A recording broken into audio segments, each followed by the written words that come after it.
a program hitting the reset button with an influx of transfer talent for the Bears. The Mercer Team Preview starts now. All right, the Mercer team, a team that finished 8th in the conference last year. Ryan Ritter in his first year. Again, this is a team that I think might be sneaky. Again, Ryan Ritter, we've seen the success he's had at various programs, and give him a little bit of time and now the ability to bring in some guys through the transfer portal. This could be a dangerous team in the SoCon. Yeah, I'm really curious to see what year 2 looks like for Coach Ritter. As you mentioned, has done it before. Yes. Has been able to find success relatively quickly after the first year. So I think there's a lot to look forward to in Macon as we move into the 25-26 season. Yeah, and when you look at what happened last year for Mercer, I mean, you had Ahmad Robinson, one of the key contributors on that team, but they were bottom 100 in the Ken Palm. Yeah. So again, the stats start adding up that they had their deficiencies. They had their struggles throughout the season. No, they did. And I mean, you look at the last 10 games in conference, they were 3-7. Yeah. Right. And so, is some of that from not having enough depth and guys get tired? Is some of that with, hey, we just don't necessarily have the right group here and guys are kind of ready for things to be done. Exactly. But 16-19 overall, 6-12 in the league, and you start off 2-0 in league play. But going 3-7, your final 10 is obviously not gonna get it done. And so, I anticipate that we will not see something like that again from a Ryan Ritter coach team. Yeah. Now the coaches have picked Mercer to finish 8th again this season here in 2025. But for them to increase that, to be higher than that, they're going to have to play better defense. I think last year they struggled on the defensive side. 273rd nationally in points per game, giving up 75.3 points per game.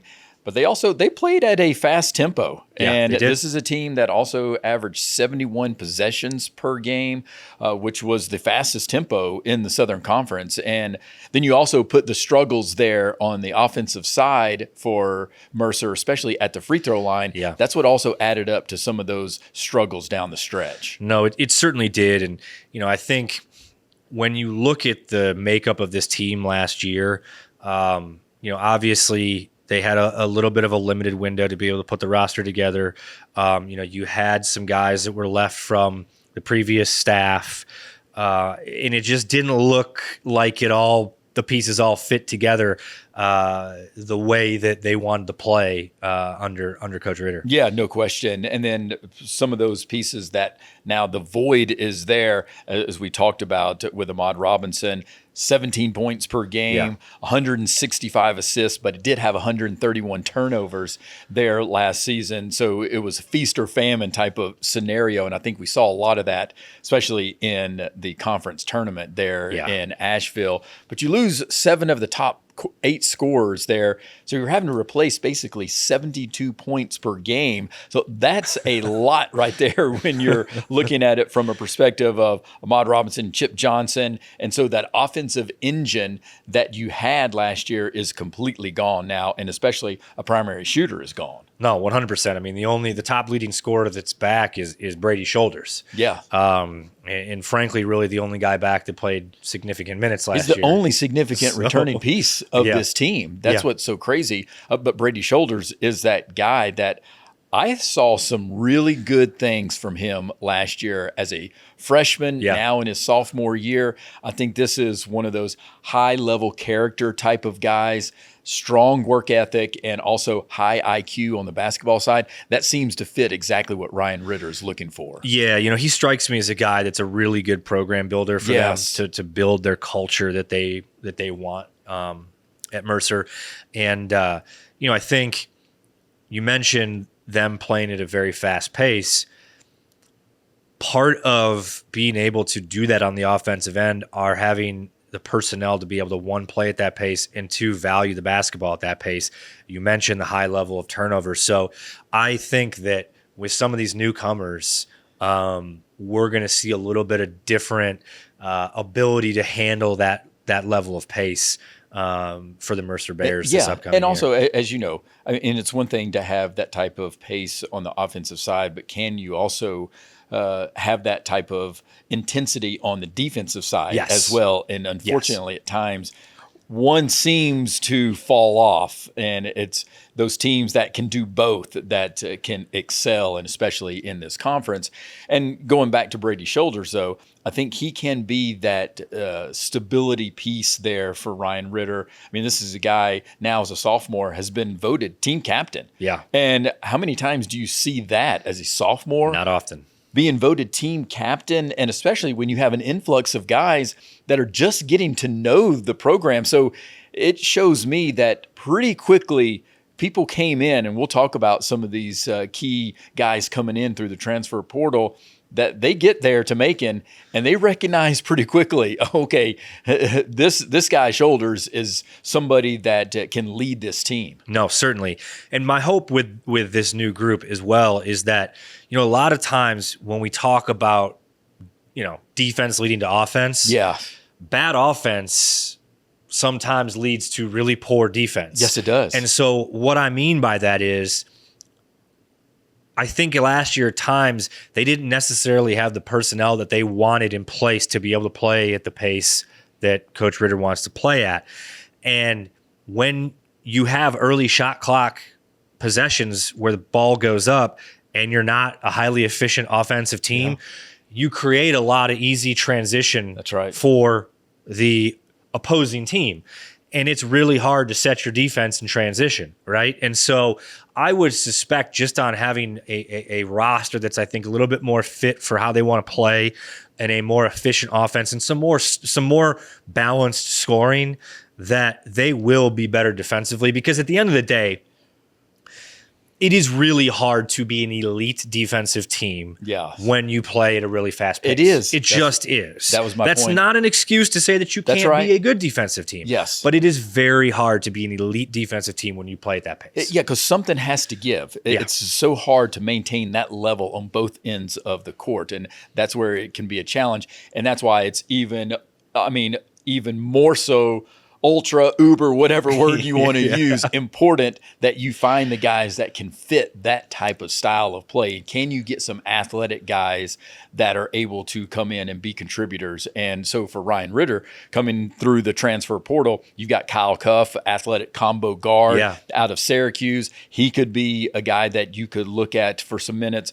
But the one that I'm really interested in, because I'm not certain we know what his ceiling can be, and that's Baraka Okoji, the transfer from Memphis. Obviously, he didn't get as much playing time as I think he wanted and what he was hoping there at Memphis. But this is a guy coming from George Mason before he went to Memphis that he was all in the A10 all-rookie team in 2023, averaging 8 points per game, almost 2 steals per game. Yeah. So this is a high-potential guy from that point guard position. And I think this guy could be a name that you're going to be talking about in the SoCon. Certainly. I think he's potentially one of these guys that we've talked about before where, look, he comes in and has success as a freshman at a good mid-major program. Yeah.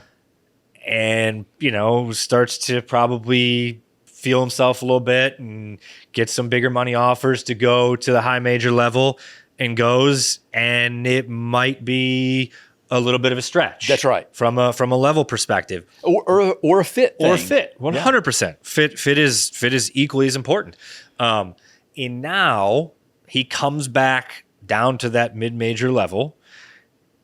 Can he build off what he did as a freshman, for a good program at George Mason? And I agree with you. I think he can. And in a lot of respects, I almost think he's the X factor this year for how high the ceiling can be for the Mercer Bears. I agree. And again, if he can go back to that mentality, not thinking about his play at Memphis, even though he had a few flashes there. Yeah. But go back to that mentality that he had at George Mason, that he can be a major contributor at a mid-major type of level. And I do believe that he's going to be a key cog there for the Bears.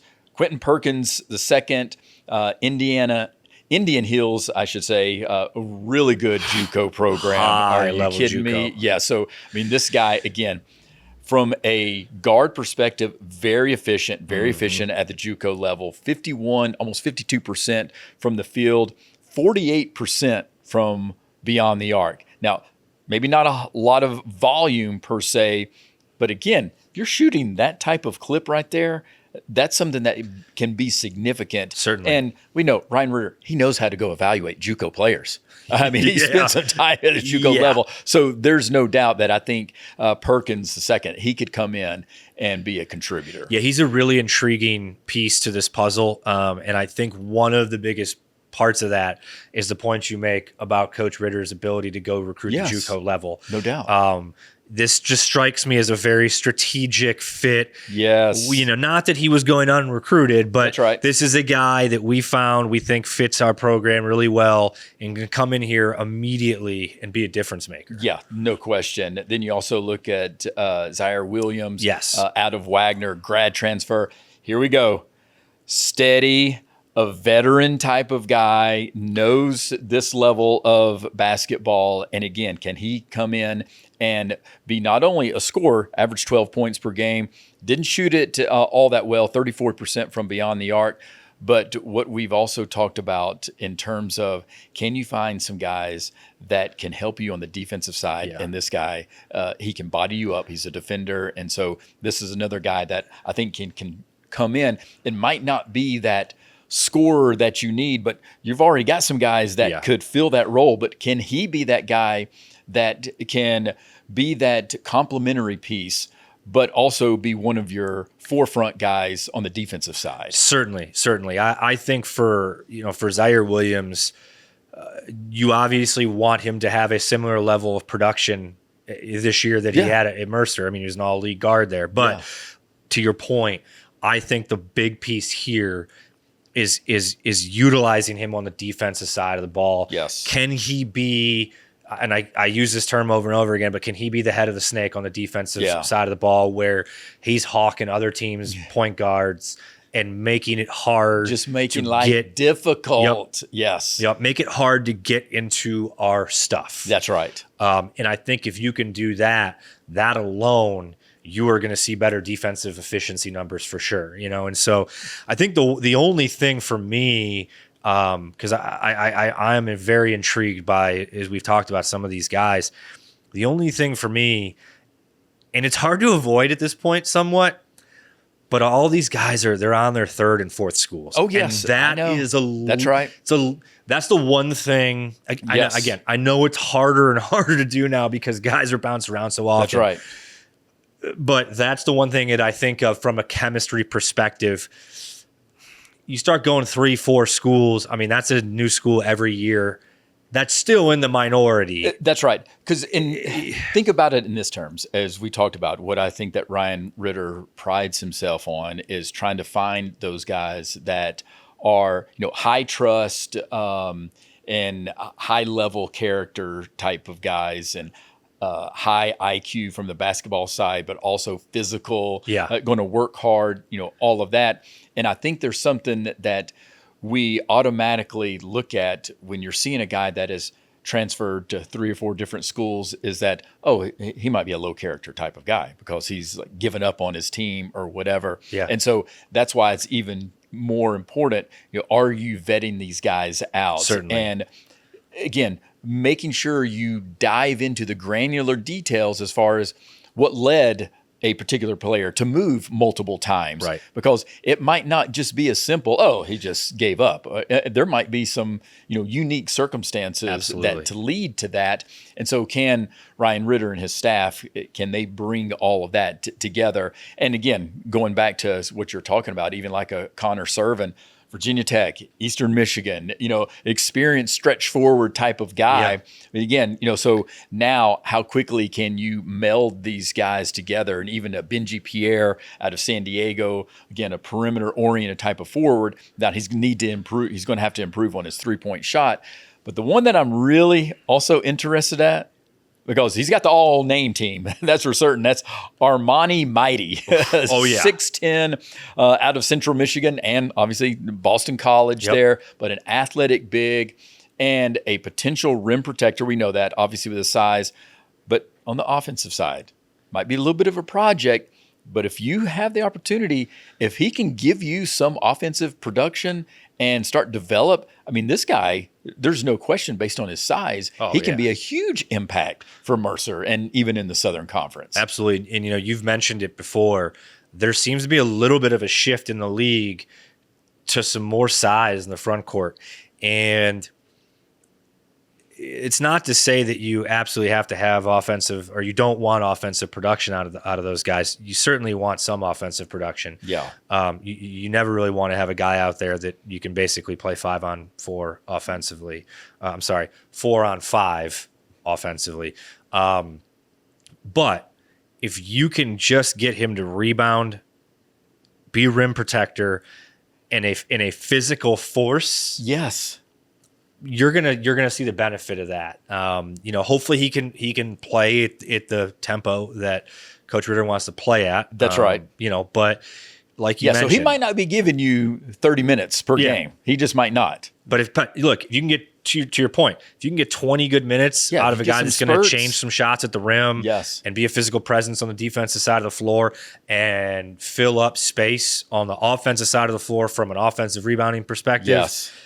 Yeah, you're going to be able to get positives from that. And again, what you talked about also, when you're struggling on the offensive side from efficiency standpoint, and you're giving up those offensive rebounds, and that's leading to that transition where you're not getting back on defense. Maybe there's a few possessions per game that Mighty's able to help you, from that standpoint. And then also on the flip side of that, then, again, just based on, how athletic he's going to look out there, can he get back on defense? And again, he doesn't have to block a shot. Can he change a shot? Can he just be a presence there that makes the offense like, oh, okay, slow down. Let's pull it back out and let's run an offense. And then you're in a much better position because you can get your defensive set rather than you're in that, position where you're running back and you're on your heels, so to speak, in terms of transition D. No, absolutely. And in the half court, if you can get him to be a really impactful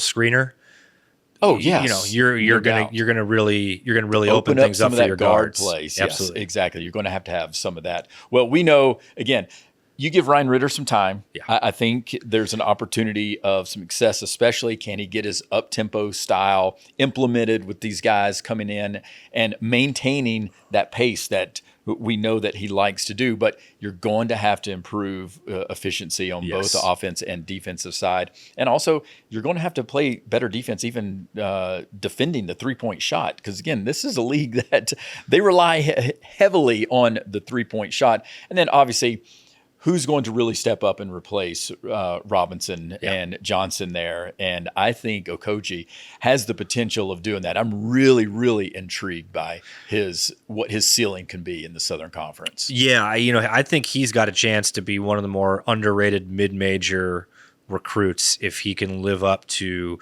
I shouldn't say live up to, but if he can improve on what he did as a freshman. He has the skill set that I think can be a very impactful piece for this Bears team. Yeah. Now, we'll go ahead and tell you the non-conference schedule for Mercer. No walk in the park. Yes. This is a tough non-conference schedule when you're looking at the high majors that they're playing. They are opening up at Tennessee. Okay. And we know how rabid and Tennessee is in terms of they love them some basketball. And the whole state of Tennessee loves basketball. We know that. But what Rick Barnes is doing there at Tennessee, opening night for college basketball, and you've got to play in Thompson-Boling Arena, be ready, because I don't know if any of these players have ever experienced an atmosphere like they're going to experience there against Tennessee. No, it's going to be real. To your point, and it's an energized fan base right now too, with how successful that they've been in recent years. That's a great word, energized. And it's an interesting dichotomy between the two programs as well, because historically, Coach Barnes' teams are known for very gritty defensive teams. They're going to grind you out.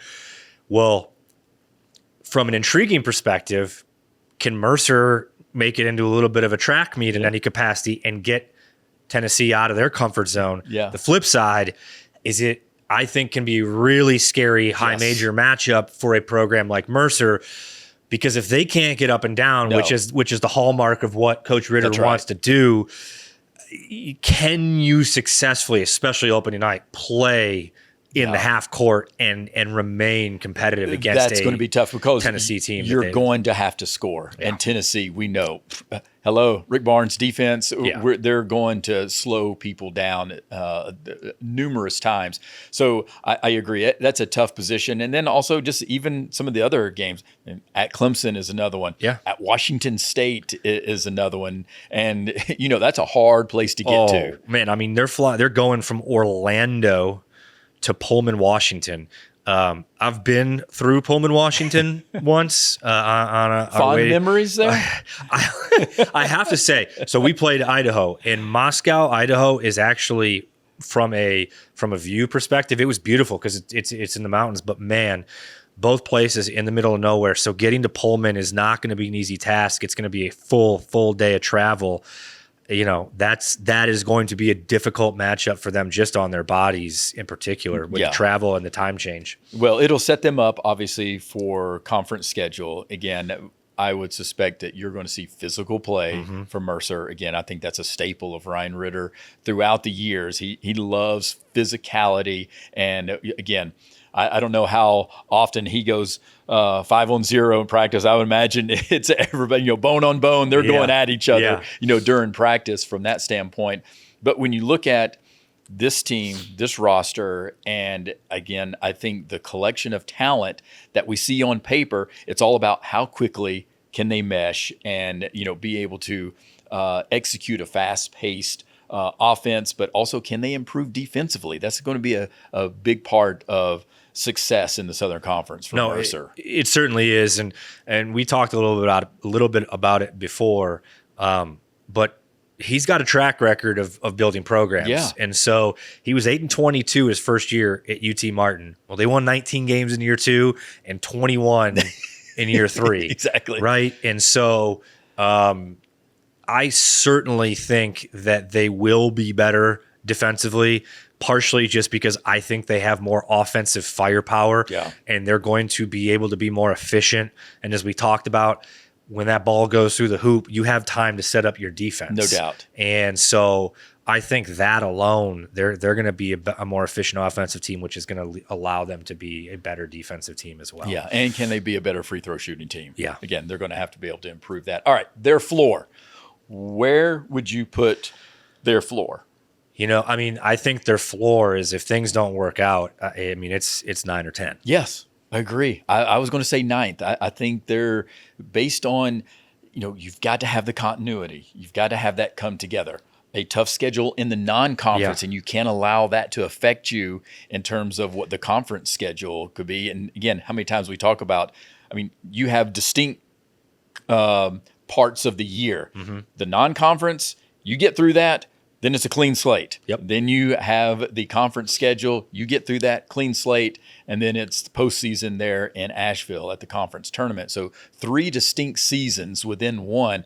But you can't allow a negative portion of, say, the non-conference affect you going into the obviously the SoCon.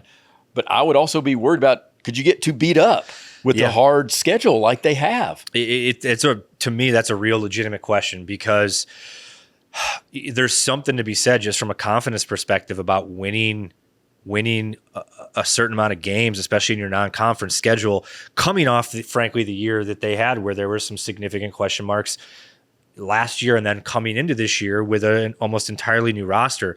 You want to be able to build confidence, and at times it can be really hard to build confidence through going into your conference play at 4-9 or 5-8 or 3-10. And I'm not saying that's what's going to happen to them, but they certainly have their hands full with a good portion of this non-conference schedule. And just the physicality of some of these high major programs. And again, that, keeping your body ready to go and staying healthy, that's going to be a big part of it, from that standpoint. So I would say the floor could be 9th there in the conference. All right, their ceiling.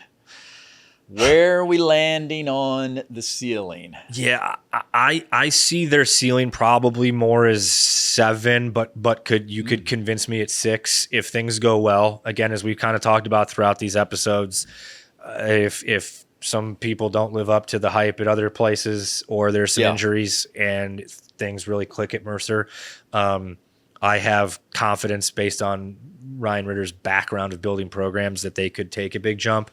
But I lean a little bit more towards that 7. And again, not necessarily a super negative to say that the ceiling might be 7, because I still think that they could be a team that you don't want to have to face early in Asheville. That's right. Yeah. I think this team could get to 10 wins in the SoCon. And again, it's relative to how the other teams are playing in the SoCon, but I think there's an opportunity with this roster, and it is predicated on them being able to mesh completely and being healthy. But we can say that with every team. Right. You know, their success is going to be dictated by how healthy they are, especially once you get into the conference schedule. But I'm wondering if Okoji, if he can return to his A10 performance there at George Mason, and can you have an Armani Mighty be that guy who develops as a big there and have some of the other athleticism being incorporated into this team? I think their ceiling might be like 5th or 6th. And so I think maybe there's an opportunity that we could see some what we would classify as significant improvement for Mercer based on winning 6 games in the conference last year. Yeah, you know, I think I look at one of the ways to get there is got to be being able to play at the pace that they want to play at, but being able to get stops. Got to get stops. Okay, yes. And I even should have said that even more so important. Mercer has to be able to get stops. That was an Achilles heel for them last year. And then obviously the free throw shooting as well. But that is a big part for Mercer. But I mean, you can start to certainly convince me more of that based on your explanation if they can get stops, because there are some pieces there that you're very intrigued by. And it seems like for several of these teams that we're looking at, they seem to be those teams that you might not want to meet them at some point of the season because they can be a spoiler, and Mercer can be one. And I know you even mentioned it. Come tournament time in Asheville, I don't know. Maybe Mercer's one of those teams that can put together a couple of games that you don't want to be in their pathway. Yeah, it's going to be exciting to see. I mean, right. There's an opportunity for, I think, a handful of teams to make come time for Asheville things very interesting. Something crazy happens in Asheville. We see it each and every year. All right, that is the Mercer team preview, and you know the drill. Hit that follow or subscribe button, Apple Podcasts, Spotify, YouTube, or wherever you get your podcast, including the iHeartRadio app. Until next time, may all your jumpers hit nothing but the bottom of the net.